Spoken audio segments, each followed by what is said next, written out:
Bienvenue dans cette nouvelle vidéo. Aujourd'hui, je te partage un de mes repas préférés, les falafels.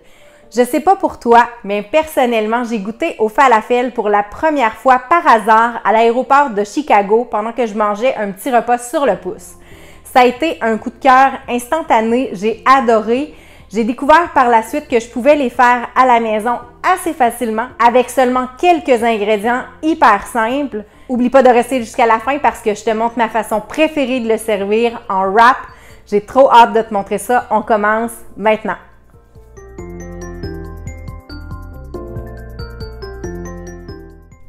La première étape pour faire nos falafels, ça va être d'utiliser des pois chiches secs. On ne veut pas utiliser des pois chiches en canne puisque ceux-ci seraient trop crémeux pour la texture qu'on veut obtenir.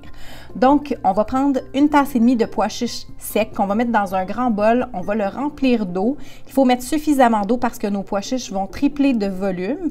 On les laisse tremper sur le comptoir 12 à 48 heures. Plus vous les laissez tremper longtemps, plus vous allez obtenir des falafels qui sont tendres et moelleux. Ici, je les ai fait tremper 2 nuits complètes et ça a vraiment eu un impact sur la texture. Une fois trempés, on les rince à l'eau claire pour être certain qu'il ne reste aucun autre trempage dessus et on peut les mettre dans un contenant de robot culinaire. On ajoute une tasse de persil frais. On ajoute ensuite un demi-oignon haché. Aussi, on ajoute 4 cuillères à table de farine sans gluten. Moi, j'ai utilisé de la farine de noix de coco, mais vous pouvez utiliser celle qui vous convient. On ajoute une cuillère à soupe d'ail en pot. Ensuite, on va ajouter 2 cuillères à thé de sel et on ajoute finalement une cuillère à table et demie de cumin moulu. On passe le tout au robot culinaire jusqu'à ce que le tout soit bien incorporé. On ne veut pas qu'il ne reste aucun morceau de pois chiche, aucun morceau de persil. On veut que les épices soient bien incorporées au travers du mélange.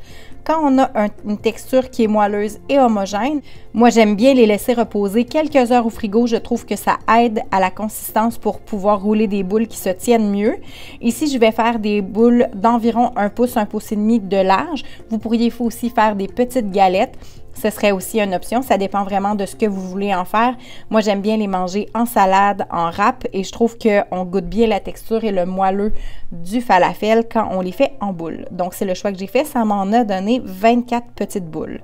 Ensuite, on les met au four à 350 pendant environ 20 minutes. On les tourne à mi-cuisson. On pourrait aussi les faire cuire dans l'huile, mais comme je ne fris pas dans l'huile de façon courante, eh bien, l'option du four est idéale pour moi.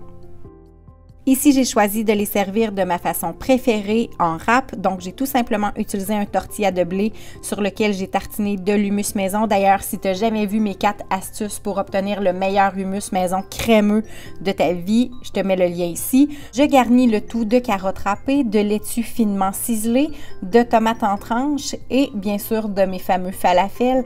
Tu vas voir, c'est incroyable comment c'est bon. Tu pourras plus t'en passer, c'est un must pour moi. J'en ai toujours au congélateur. Ça m'arrive d'en faire des batchs doubles. Vraiment, pour moi, c'est un essentiel. Donc voilà, j'espère que tu as apprécié, j'espère que tu as aimé la vidéo. N'hésite pas à me laisser un thumbs up, un commentaire. Dis-moi si tu aimes les falafels, dis-moi si tu as déjà goûté et si jamais tu n'as pas goûté, est-ce que tu vas expérimenter ma recette parce que vraiment, c'est trop bon. Sur ce, n'oublie pas de t'abonner parce que tu ne veux pas manquer une seule des recettes que je vais mettre prochainement sur ma chaîne. Bye!